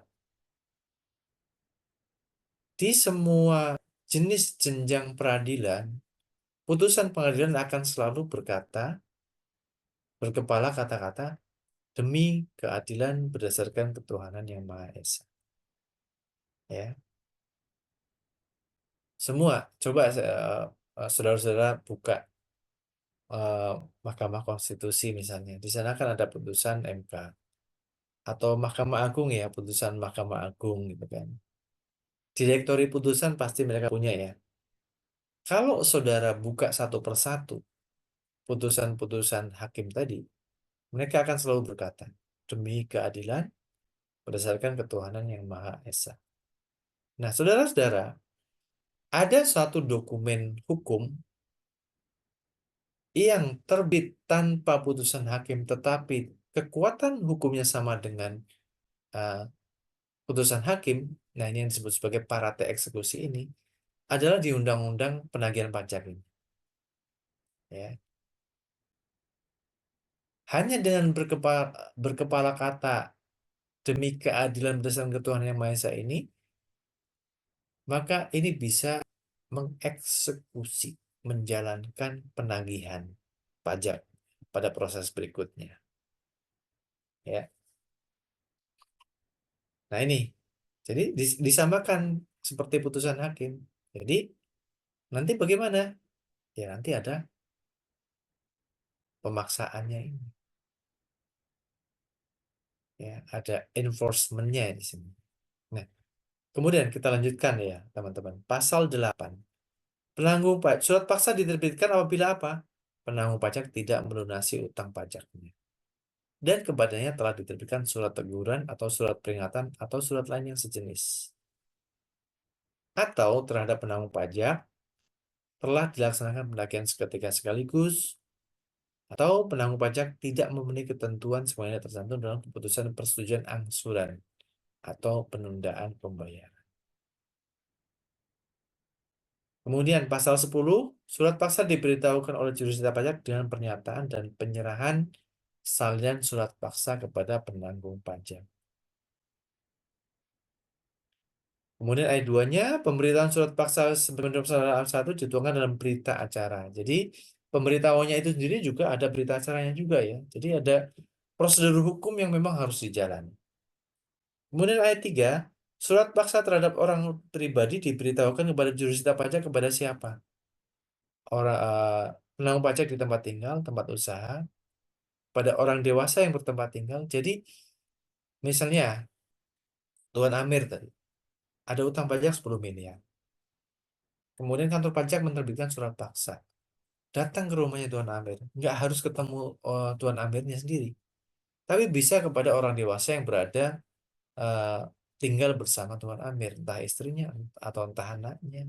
Kayak gitu.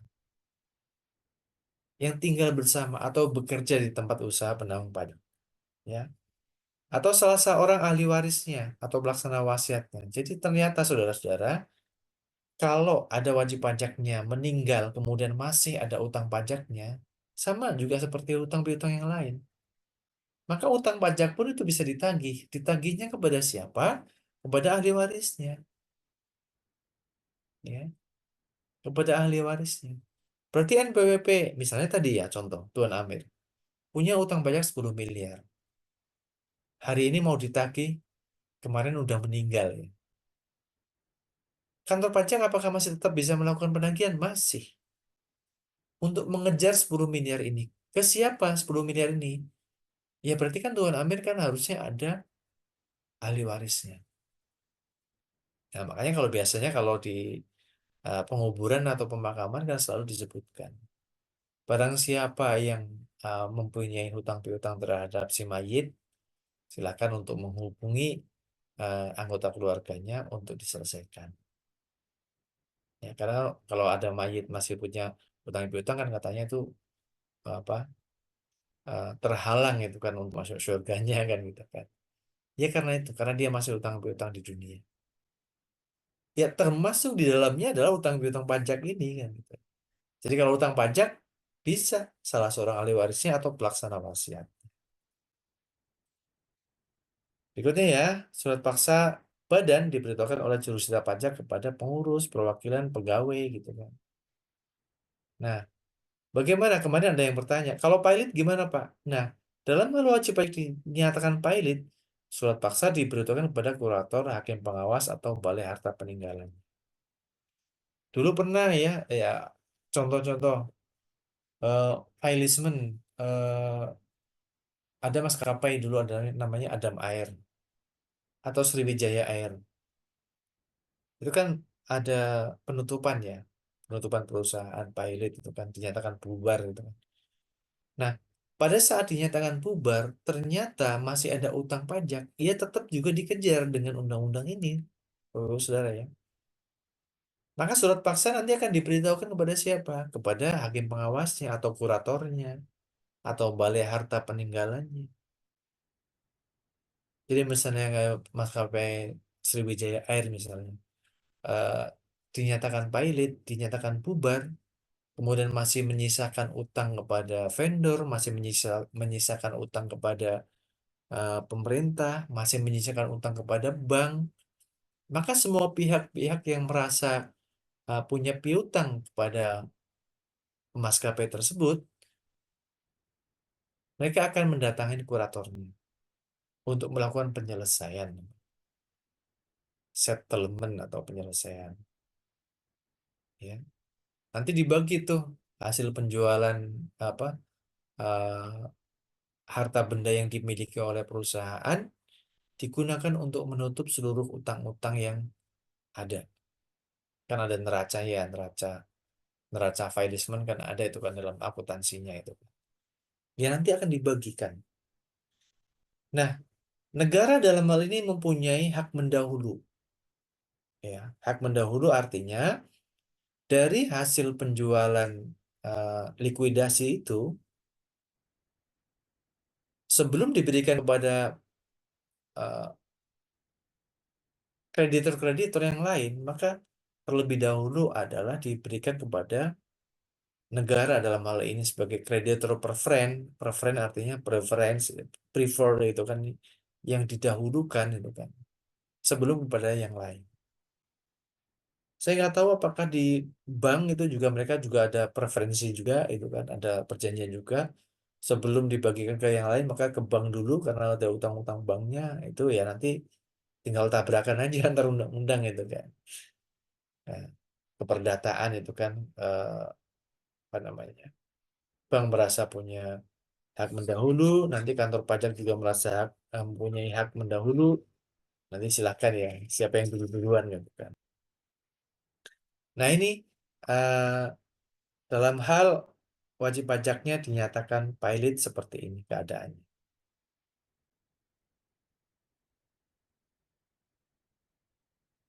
Kemudian berikutnya lagi, pasal 10A tata cara pelaksanaan penagihan seketika sekaligus dan pelaksanaan surat paksa ditetapkan dengan keputusan Menteri Keuangan.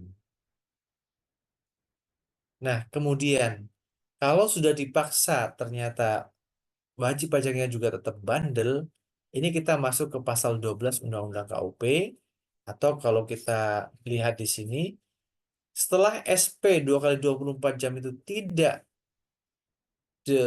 digubris juga, tidak dilakukan pembayaran, maka ada namanya penyitaan SPMP. Nah, ini dia. Nah, SPMP inilah dengan pasal 12 Undang-Undang Penagihan Pajak dengan cara penyitaan. Kok kayaknya serem ya. Nggak ada yang berkomentar ini pasal malam malam hari ini. Pasal 12 kita seperti ini.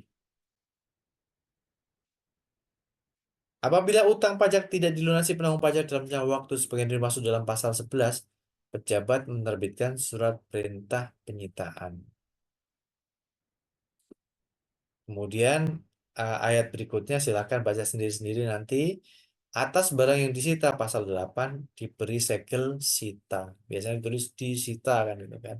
Dan mungkin saudara pernah mau mendatangi kantor pajak di depannya ada kendaraan misalnya.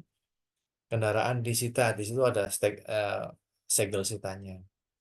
Atau ada rumah yang ditulisi sita gitu kan.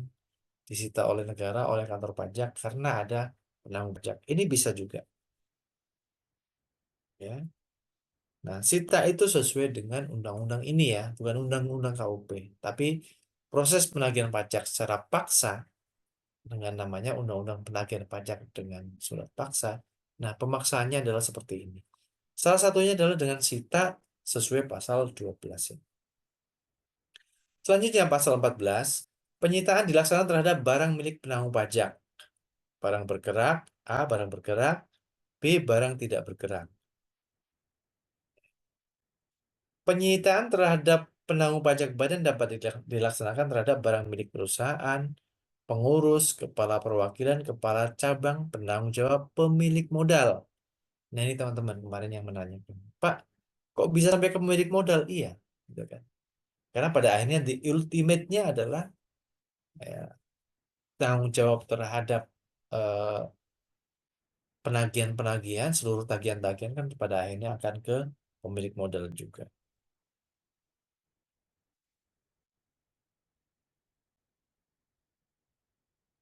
Kemudian pasal 15, barang bergerak milik penanggung pajak yang dikecualikan. Jadi tidak semua barang yang bisa disita. Ada juga yang dikecualikan dong gitu kan. Misalnya pakaian dan tempat tidur, persediaan makanan dan minuman, perlengkapan penanggung pajak yang bersifat dinas yang diperoleh dari negara, kemudian buku yang berkaitan dengan jabatan, kemudian peralatan dalam keadaan jalan ya masih berproduksi ya tentu itu nggak boleh. Kemudian apalagi peralatan penyandang cacat, misalnya itu alat pacu jantung gitu kan. Harganya mahal nih itu ratusan juta itu kan. Udah disita aja ya. Ya nggak boleh kan gitu kan. Kemudian dalam hal barang yang disita mudah rusak atau cepat busuk dikecualikan dari penjualan secara lelang. Jadi misalnya kantor pajak menyita perusahaan eh, buah kan itu kan, yang pemasaran buah itu kan. Nah, buahnya disita gitu kan. Kalau cepat busuk ya udah nggak perlu di pengumuman lelang, kemudian baru 2 hari 3 hari kan udah busuk gitu kan. Itu dikecualikan dari penjualan secara lelang. Kemudian pasal 19, penyitaan tidak dapat dilaksanakan terhadap barang yang telah disita oleh pengadilan negeri. Jadi kalau ada suatu barang sudah disita, ya kantor pajak tidak bisa melakukan penyitaannya lagi gitu kan. Ini pasal 19. Kemudian pasal 20, kalau objek sita itu berada di luar wilayah kerja menerbitkan surat paksa, kemudian bisa meminta bantuan kepada eh, pihak lain apa sesuai dengan eh, wilayahnya kan. Pasal berikutnya 21, nilai barang yang disita sebagaimana dimaksud pasal 14, apabila nilainya tidak cukup, maka akan dilakukan eh, penyitaan tambahan. Ini sudah ada casnya belum? Sudah.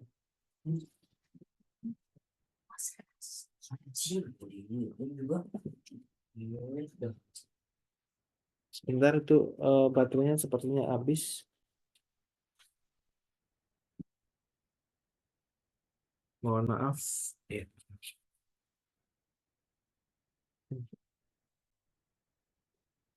Baik, coba. Baik, kita lanjutkan ya. Indikator baterai habis kayaknya tadi. Oke, pencabutan sita pasal 22. Nah, bisa dicabut nggak? Bisa. Kalau, nah ini tadi yang saya sebutkan, bahwa proses penyitaan itu sebagai suatu, apa namanya, suatu cara ya untuk memaksa wajib pajak melakukan pembayaran. Jadi kalau misalnya hutang 10 miliar, kemudian ada kendaraan milik penanggung pajak atau kendaraan milik perusahaan, disita 10 kendaraan misalnya masing-masing Mercy ada truknya, semuanya dinilai menurut pejabat apa jurusita itu menyebutkan ya 10 miliar dengan 10 kendaraan itu ya cukup bisa untuk sebagai apa jaminan. Maka setelah dilakukan sita, penanggung pajak itu masih diberi kesempatan untuk membayar utang pajaknya. Jadi kalau misalnya ternyata setelah disita wajib pajaknya melakukan pembayaran, maka barang yang disita nanti akan dikembalikan teman-teman, Bapak Ibu Saudara. Atau kalau ternyata 12 beberapa lama kemudian itu berapa hari nih ya? Sebentar. Nah, ini dia. 14 hari ya. 14 hari setelah disita, kemudian tidak lunas juga, maka akan dilakukan pengumuman lelang di sini. Nah, setelah pengumuman lelang 14 hari berikutnya, wajib pajaknya juga tidak melakukan pembayaran, maka dilakukan lelang untuk menjual seluruh barang-barang yang disita itu, yang dari hasil penjualan itu nanti akan digunakan untuk menutup utang pajaknya. Nah, nah ini undang-undang penyitaan, undang-undang penagihan pajak seperti itu. Ya sama halnya ketika saudara eh, perusahaan saudara hutang kepada bank kan gitu juga. Pasti akan memerlukan jaminan, ya. Pasti akan memerlukan bagaimana kalau bank itu apa kalau wajib pajaknya, sorry, kalau nasabah yang melakukan peminjaman itu gagal bayar seperti apa? Ya sampai sita lelang juga kan sebenarnya dalam perbankan. Ya sama juga. Kadang-kadang kita kan baca di koran tuh itu kan. Yang paling sering biasanya BRI gitu ya. Bank Rakyat Indonesia itu kan pinjaman kemudian dengan borah atau dengan apa namanya tanggungan rumah misalnya kemudian rumahnya disita. BTN juga sama gitu ya. Eh, Perumahan itu kan ngutang untuk punya rumah kemudian gagal bayar nggak bisa bayar akhirnya rumah ditinggalkan. Sering disita oleh BTN misalnya ya seperti itu.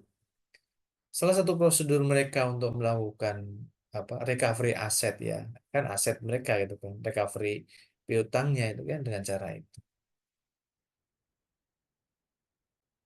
rumah atau properti yang menjadi tanggungannya itu kemudian nanti pada akhirnya disita oleh bank kemudian dilakukan penjualan untuk menutup hutang banknya itu. Nah sama halnya juga demikian dalam hal penagihan pajak juga sama. Kalau ada hutang pajak tidak dilakukan pembayaran, bagaimana prosedurnya? Nah ini yang sedang kita pelajari saat ini dengan Undang-Undang Penagihan Pajak dengan surat paksa ini. Nah, prosedurnya seperti ini ya teman-teman ya, mulai dari dasar penagihan 7 hari ditegur, 12 hari berikutnya surat paksa. Nah, ini pemaksaannya di sini. Di situ disebutkan 2 kali 24 jam harus dibayar. Kalau nggak bayar akan disita kan gitu kan. Mudahnya ngomongnya begitu kan. Nah, SPMP setelah disita kemudian dilunasi maka dicabut sitanya. Nah, kemudian kalau ternyata tidak lunas 14 hari pengumuman lelang, 14 hari berikutnya pelaksanaan lelang. Nah, bagaimana eh, proses itu penagihan pajak itu bisa dengan ditambah lagi dengan selain prosedur yang tengah ini ada di bawah. Pengumuman di media massa ya. Misalnya nih sekarang mau rame-ramenya mau pilkada kan gitu kan. Ya diumumkan saja. Calonnya ternyata masih punya utang pajak kan gitu kan, supaya dia mau bayar kan. Nah, kemudian ada juga pencegahan. Pencegahan itu artinya eh, pengekangan pengekangan sementara waktu orang untuk tidak boleh berpergian ke luar negeri. Nah, ini kan juga ada pengumumannya di media massa biasanya. Kemudian ada juga penyanderaan. Penyanderaan maknanya adalah eh, paksa badan, dipaksa seseorang ditangkap, kemudian dititipkan ke rumah tahanan untuk memaksa si penanggung pajak ini untuk melakukan pembayaran pajak. Itu ya. Eh, Balik lagi ke undang-undang. Pasal 23 larangan bagi penanggung pajak. Kalau atas barang yang disita eh, dilarang untuk memindahtangankan, membebani barang yang disita sebagai jaminan di tempat lain itu nggak boleh. Kemudian pasal 25 ini penjualan secara lelang tadi yang sudah saya sebutkan. Kemudian barang yang disita berupa uang tunai atau deposito, kalau kalau blokir rekening, rekening deposito maupun rekening uang tunai, saldo rekening, obligasi saham dan seterusnya ya dengan cara pencabutan rekening, ya pencabutan blokir ya. Nah, barang disita digunakan untuk membayar biaya penagihan pajak dan utang pajak dengan cara uang tunai di store dan seterusnya. Ini pasal 25. Pasal 26, penjualan terhadap lelang bagaimana? Ini seperti ini disebutkan. Nanti silahkan dibaca sendiri eh, apa namanya detailnya ya. Nggak akan satu persatu ya. Pak Muksin hanya menunjukkan, oh ini undang-undangnya pasal 26 penjualan secara lelang bagaimana. Pasal 27 lelang tetap dapat dilaksanakan walaupun keberatan diajukan. Pasal 28 hasil lelang digunakan untuk membayar biaya penagihan pajak dan sisanya untuk membayar utang pajak. Pasal 37 mengenai gugatan, 38 terhadap sanggahan pihak ketiga, pasal 39 eh, penanggung pajak dapat mengajukan permohonan pembetulan atas penggantian eh, dan sekaligus dan seterusnya.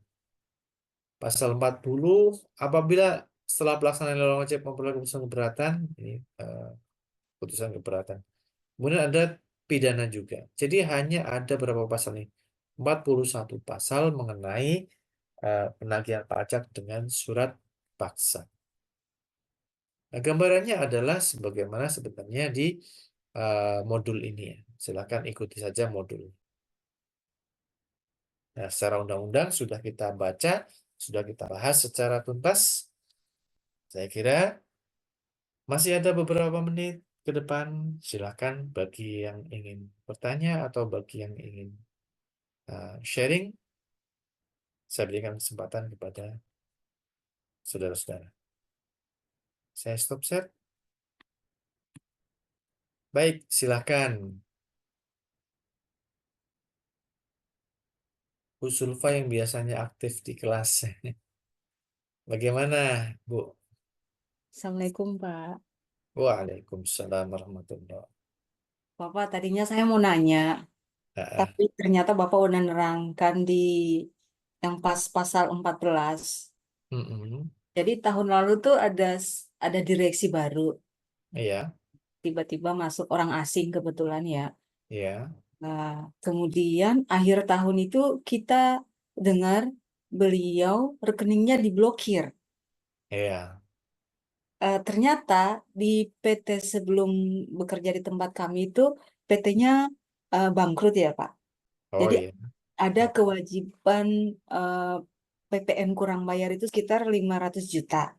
iya, Padahal beliau itu hanyalah direktur iya, ya, tidak bukan model. Jadi hanya juga pekerja ya, Pak. iya, iya, Tapi ternyata kena juga loh, Pak. iya, iya. Ke Kan, terakhir, maaf, ah, terakhir beliau itu nggak bisa pulang, nggak bisa maksudnya udah booking tiket, tapi saat di bandara langsung dicekal. iya betul. Padahal ada tiket pulang perginya, Pak. Jadi tetap Iya, tidak bisa pergi. tetap tidak bisa, betul. Iya, Nah, ini lengkap sekali, Bu. Contoh contoh dari Bu Sulfa lengkap sekali. Nah, itu salah satu proses paksa dalam penagihan pajak, Bu. Apalagi itu melibatkan 500 juta, besar sekali itu kan, setengah miliar kan gitu loh. iya, Nah, jadi memang sebenarnya Bu ya, direksi di mana-mana dia bertanggung jawab atas seluruh roda perusahaan, jalannya perusahaan memang direksi. Jadi ada namanya eh, dalam akuntansi itu kan eh, apa namanya ya? Teorinya eh, yang apa namanya? Pemegang saham itu menyerahkan kepada pemilik perusahaan itu kan shareholder ya Bu ya. Itu kan sebenarnya menyerahkan kepada direksi untuk menjalankan perusahaan kan gitu kan. Saya lupa apa namanya. Teori teori akuntansinya itu kan. Teori entitas atau teori itu ya. Jadi secara teori yang megang saham itu memberikan kepercayaan kepada direksi untuk menjalankan perusahaan. Ini loh, kamu saya modali ya, jalankan perusahaannya. Silakan eh, hubungan hubungan dengan pelanggan, hubungan dengan apa namanya supplier, vendor dan seterusnya, jalankan perusahaannya. Kami yang bertanggung jawab, kan gitu. Nah sebenarnya direksi sebenarnya Bu yang diincar pertama. Oh, Yang gitu. diincar pertama kali ya memang direksi, Bu. Karena dialah yang bertanggung jawab. Contoh misalnya ada hutang kepada vendor dan vendor apa kemudian nggak gagal bayar, ya tentunya direksi juga. Kamu ngatur perusahaannya bagaimana saya kan gitu. Itu direct kan gitu kan, mengatur sebenarnya. Gitu Bu Zulfa. Nah itu benar memang. Akhirnya ya memang yang dicekal, kemudian yang diblokir rekeningnya, selain blokir rekeningnya perusahaan yang Ibu ceritakan tadi, itu juga berlaku ke rekening milik direksinya Pribadi, juga. Pak. Iya, Gitu. rekening pribadi. Oh, Rekening terus pribadi akhirnya, iya. kenapa ya? Karena dia sebagai penanggung pajak. Sebagai definisi penanggung pajak yang tadi saya sebutkan. Penanggung pajak siapa? Yang bertanggung jawab terhadap hutang pajak. Siapa yang bertanggung jawab? Nah, balik lagi ke eh, kemarin subjek pajak itu. Orang pribadi jelas. Badan diwakili oleh siapa? Badan diwakili oleh pengurus. Pengurus, pengertian pengurus dalam hal ini kan luas. Dalam hal PT berarti pengurusnya siapa? Direksi itu sendiri, Bu. Gitu loh. Iya. Makanya kalau kita baca annual report di dalam annual report perusahaan-perusahaan yang perusahaan-perusahaan gede misalnya, always selalu annual report itu adalah semacam report apa direksi yang mendirect seluruh apa namanya seluruh perusahaan itu dia laporkan kepada siapa? Kepada pemegang saham. Biasanya kan mereka akan tulis di dalam annual report itu kan to shareholder and to all semuanya lah itu kan. Jadi direksi itu kan melaporkan di dalam rapat anggota tahunannya itu kan dia akan melaporkan kepada siapa? Kepada shareholdernya, kepada pemegang sahamnya, Bu. Ini loh, kami diberi tanggung jawab perusahaan dengan aktiva segini, dengan neraca segini, kita telah melakukan penjualan barang segini, HPP segini, labanya sekian. Nah, nanti biasanya excited kalau sesuai performa perusahaan itu sesuai apa namanya eh, rencana sebelumnya atau di atas eh, harapan shareholder, maka direksi nanti akan mendapatkan bonus. Nah, itu yang dikejar oleh direksi sama manajemen di bawahnya dan sama karyawan juga kan, itu kan biasanya kan ada bonus tahunan kan itu kan. Nah, bonus tahunan itu kan berasal dari situ, Bu. Berasal dari bagaimana roda perusahaan itu di direct oleh direktur gitu kan, oleh direktur. Nah, biasanya kan direkturnya macam-macam tuh, ada direktur utama ya dia ngebosin semuanya kan Bu ya. Tapi di bawah direktur utama kan ada direktur keuangan, ada direktur operasional, ada direktur kepatuhan misalnya. Ya nanti akan bertanggung jawab sesuai bagian masing-masing. Betul dari contoh Ibu konkret banget. Ya memang yang bertanggung jawab sebagai penanggung pajak dalam hal ini ya direksi. Ya kenapa direksi dibayar besar diantaranya salah satunya karena itu. Kan besarnya tanggung jawabnya juga kan gitu. Nah, dalam hal ternyata utang pajak, betul, ibu direksi tersebut misalnya eh, tahun lalu dia terus kemudian pindah, ada biasa headhunter namanya ya kalau di dalam HRD kan gitu kan. Ada yang orang bisa lompat kemana, kemudian eh, sukses di suatu perusahaan, kemudian dia dikenal, kemudian perusahaan lain yang meng-hire itu kan dengan memberi remunerasi yang lebih tinggi misalnya. Itu hal biasa juga kan gitu kan. Nah, tapi ini salah satu resikonya, Bu. Kalau ada utang pajak, akhirnya ya dia akan kena juga.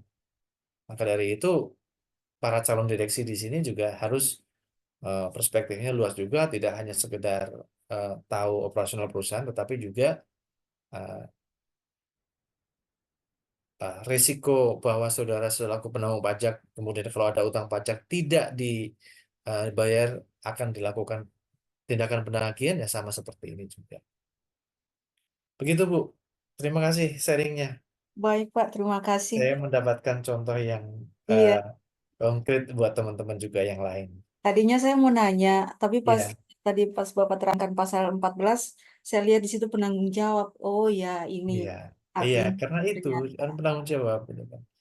Nah, nah, ketika nanti eh, sampai biasanya sih nggak sampai itu ya. Kalau fileisment itu kemudian tuh Kalau kepailitan itu kan artinya nanti seluruh aktiva perusahaan akan dilakukan lelang penjualan untuk menutup seluruh Utang. hutang-hutangnya kan gitu kan. Iya.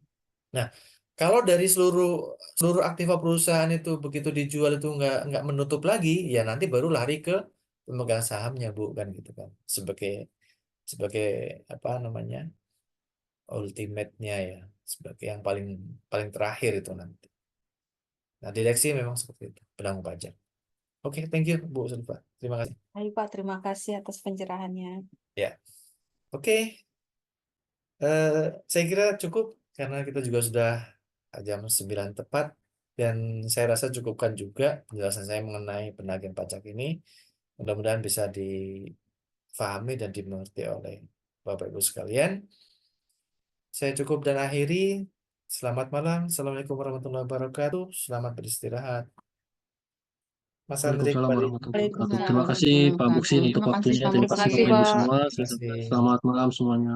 Sampai Selamat ketemu. malam Pak Andri, terima Izin dari kasih. Ya, waalaikumsalam Bu.